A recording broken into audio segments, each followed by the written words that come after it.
Altogether, in the past, God spoke to our ancestors through the prophets. In these last days, He has spoken to us through the Son.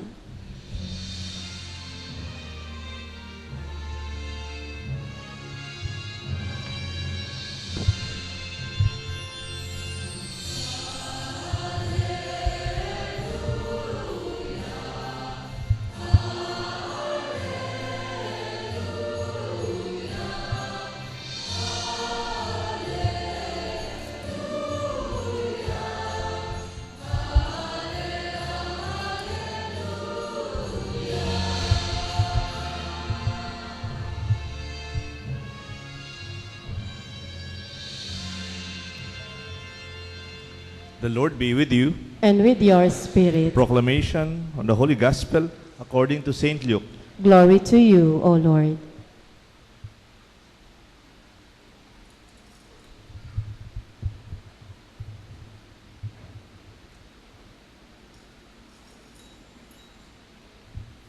The shepherds went in haste to Bethlehem and found Mary and Joseph and the infant lying in the manger.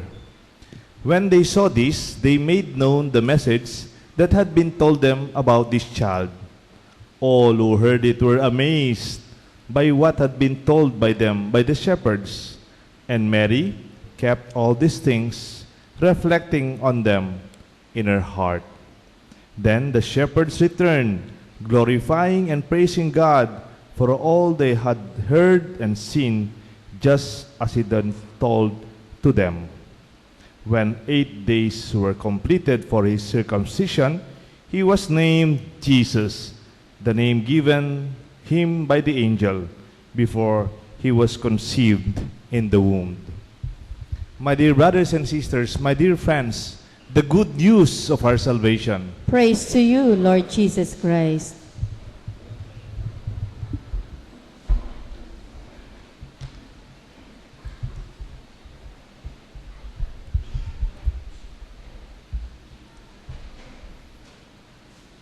In the name of the Father, and of the Son, and of the Holy Spirit. Ang title po ng ating reflection ngayon, There's Something New Under the Sun. Tama po yung narinig nyo. There is something new under the sun. Because we already took for granted our expression, there is nothing new under the sun. Wala namang bago sa mundo. Wala ka namang aasang pagbabago. Pare-pareho lang yan. But I would like to proclaim in this Mass, in our Gospel, in our congregation, as we open our new year, indeed, something new under the sun. As Christians, this should be our way of proclaiming the good news. May bago, may pagbabago, at may inaasahan. Alam niyo po, ang mga nagsasabing there's nothing new under the sun, huwag sana silang magalit. It could be a reflection of possible pessimism, or when they are already cynical, or skeptical, or negative. Parang, wala namang, ba't mo naman ako ginigreet ng happy birthday? Nag-birthday pa lang ako last year. Para bang, pareho bang yan? O ba't ka na magse-celebrate ng anniversary natin ngayon? Nag-celebrate pa lang tayo last year. Ba't mo namang inihintay sasabihin kong I love you sa'yo?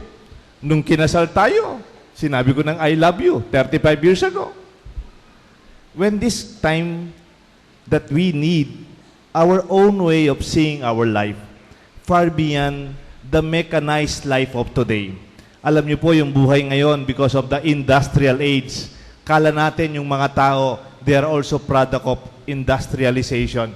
Yung di ba yung pag gumagawa ka ng toothpaste, yung program, pare-pareho lang yan.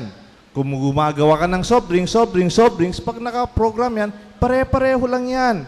They are just patterns and the same things. But you know, I'm very happy to tell you, we are not machines and we are not part of this industrial world. We are God's creation. We have a God of creativity, a God of something new. Sabi nga po ng San Agustin, minsan, when he experienced God, he said, ever ancient, and ever new. Para bang ever ancient? Sinong pinakamatanda dito? Ang Diyos. Pero bawat magdarasal tayo when we encounter Him in our own religious experiences, there is always something new before the Lord with us. We have a creative God. Alam niyo po, when you say there's nothing new under the sun, I am afraid you might be experiencing decay in your life. There might be no life in you anymore. Baka you are already decaying. There's no life to cheer. Wala na. Ba't ako magsisimba? Pareho lang naman last year. Ba't tayo magsiselebrate? Pareho lang naman, di ba? But we don't allow this kind of attitude to take over our lives, especially today, when there are a lot of negative things about the news, about the bad news happening in our life. There could be painful experiences. But the gospel today proclaims something new. Example sa gospel, number 1. A baby is born. Actually, today, we are not only celebrating New Year, we are celebrating the motherhood of Mary. And the motherhood of Mary, the birth of Jesus, is something new that we celebrate. Sino po yung mga mothers dito? Kung ako magsasuggest, gawin nating Mother's Day ito eh. Hindi yung Mother's Day na commercial Mother's Day na bibili ka ng gift sa mall. Pero Mother's Day, the motherhood of Mary. Sino po yung mother na may maraming anak? Sino po yung maraming magkakapatid? Masasabi niyo ba na yung anak kong panganay, kamukha lang ikalawa, yung katlo at ikaapat, pareho lang ba yun? May kaibigan ako dito, si Rick. Birthday siya ngayon, 50. Oh, happy birthday, Rick. May anak siyang kambal. Palagay mo ba yung kambal na anak mo? Ha? Pareho ba sila? Kahit na parang magkamukha na, pero hindi pa rin. Every child born is not the same. Kayong mga magulang, pareho lang yung pinakain ninyo, kung minsan pareho lang yung damit nila. Pero makita ho ninyo, every person, every baby is a promise of something new. They are like no other. And in this way, we see even our experience of new life should be seen in every person. May we be excited every baby born in our midst. Alam niyo po, kahit pagod ako paglinggo, I'm always excited to celebrate baptism. Because we are celebrating newness in our church. New life, new blood. A beginning far beyond our own expectation. Far beyond our own imagination, what this baby could have in their life. Di ba po? Minsan po, merong isang bata, pinapagalitan siya ng tatay. Ba't ang tigas-tigas ng ulo mo? Ba't ganito ka? Ba't ganito ka? Ba't ganito ka?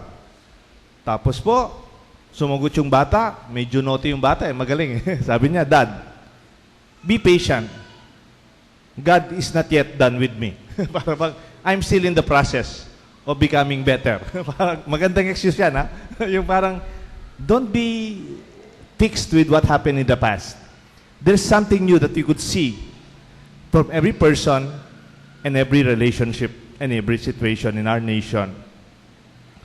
Alam niyo po, even when we proclaim the good news, when we proclaim the gospel, ako po, more or less, 23 years na po akong pare.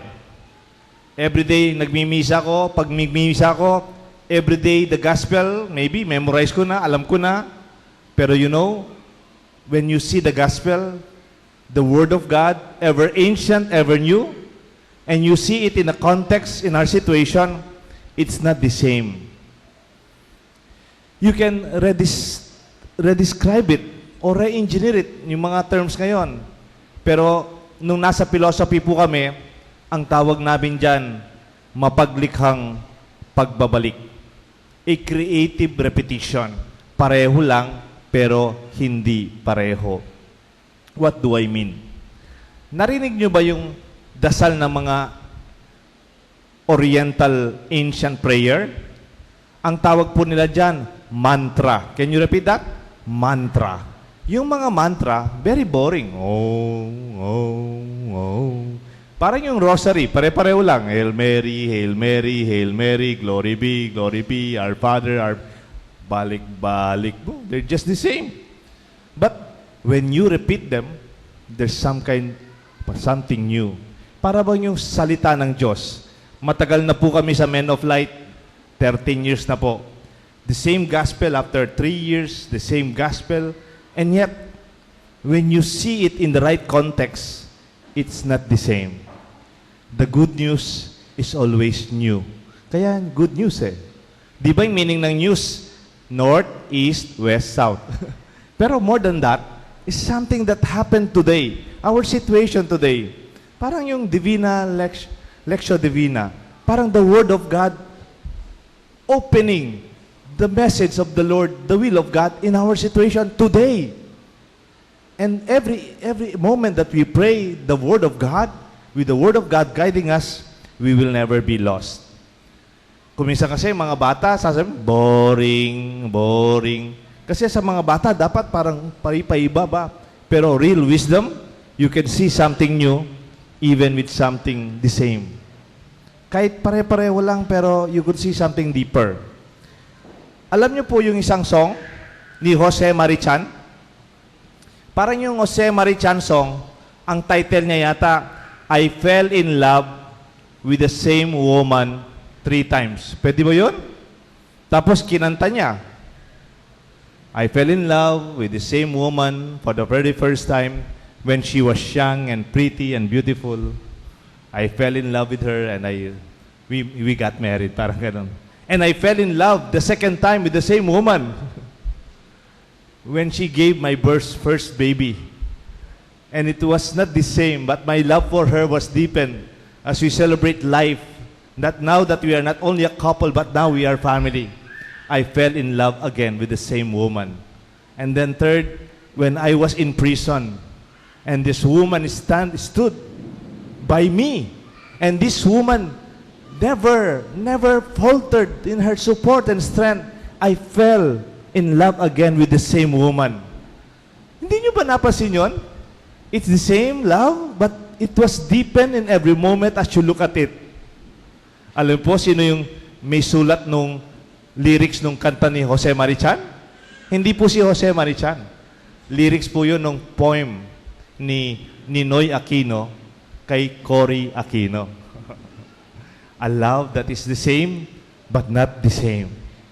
Halimbawa, sinabi mo yung I love you. Halimbawa, nag-graduate ka ng grade 6. Nabigyan ka ng medal, nandun yung daddy mo, nandun yung mommy mo, sasabihin mo sa kanila, Daddy, Mommy, I love you. Isn't that wonderful? Tapos the same child. Ngayon, the child will be married. Kakasal na siya, hatid na dito sa simbahan. Malapit nang ikasal itong anak mo. Tapos sasabihin sa iyo ng anak mo, Mom, Dad, I love you. Iba po 'yun. Hindi pareho yung graduation, yung I love you, hindi pareho 'yun. Kunyari, itong anak mong to, matanda na siya, may anak na rin, may apo ka na sa niya. Ngayon, yung si Daddy at si Mommy nasa hospital. Nasa ICU si Mommy, si Daddy. Tapos, lumapit yung the same child. Sasabihin sa Daddy, Mommy, hahawak sa kamay, Mom, Dad, be strong. I love you. Ha? It's not the same, isn't it? The same, but ever new. It's not the text, it is the context. It is our celebration that this new year, we celebrate something beautiful and yet just the same. My dear friends, let us be prophets of good news. Kahit pare-pareho lang ang nangyayari, maghanap po tayo ng bago sa mga sitwasyon ng ating buhay. And lastly, even on your name, Jesus was given the name. When you are given the name, your name is not the same. Kahit na pareho yung name nyo sa NSO, but the way you live your life, kung paano bibigyan ng buhay ang pangalan mo, di ba yung pangalan mo ang ipapamana mo sa mga anak mo? Like the gospel said, Jesus like no other name, I tell you, your life, your name is not the same. Ikaw lang. Siguro sa NSO, pareho lang, statistics lang, additional 100,000, another 2,000, 300,000. or we will be 1.5 million or something like that by after 2020. But that's the number. But when you look at your life, it is unique. It is never the same. Kung minsan may striking similarities, minsan may napanood ako ng documentary, yung buhay ni Abraham Lincoln at saka yung naging buhay ni JFK, Kennedy. Pareho, may similarity. Naging presidente, yung middle initial, yung kanilang mga mannerism, and the time they were assassinated. Ang daming but those are similarities, but not the same. Your life is your life that is unique. Make it your cherished gift from God. As we celebrate our new year, let us not only celebrate it with food. Marami pong paputok dyan sa labas, mag-ingat kayo mamaya. Pero alam niyo po, what is most important is we thank the Lord for this wonderful new life. 2017 is a new beginning. Let us take it with joy and with a wonderful excitement and challenge.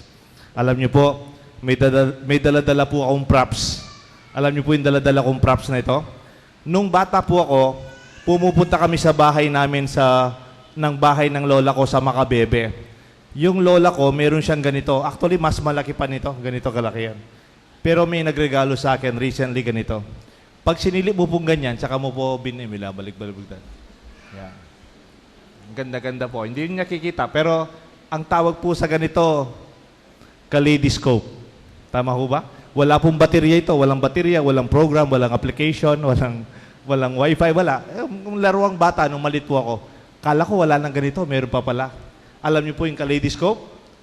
When you look at inside, they are the same pieces. They are the same materials, wala namang bago. But when you turn it, it's something beautiful and something new. Para bang, alam niyo po yung mga parol ng Pampanga? Sabi nila, ang mga parol ng Pampanga, they were also inspired by the kaleidoscope. Every turn, every angle, as you are willing to continue, it may be the same cycle, but it's something new. I invite you for the turn of this new year, make it a beautiful pattern of new beginnings for all of us. It may not be the same and painful, difficult, but let us never give up. Minsan po, mayroon akong kaibigan na may problema. Gusto niya nang sumuko. Ayaw na niyang maniwala sa Diyos. Naniniwala ako sa Diyos, ba't nangyari sa akin to? Minsan po, pinadala ko sa kanya to. Gusto ko rin i-share sa inyo. Sabi niya, don't let your trials change the way you see God, but let God change the way you see your trials. Can we repeat this and pray together? Tayo po lahat.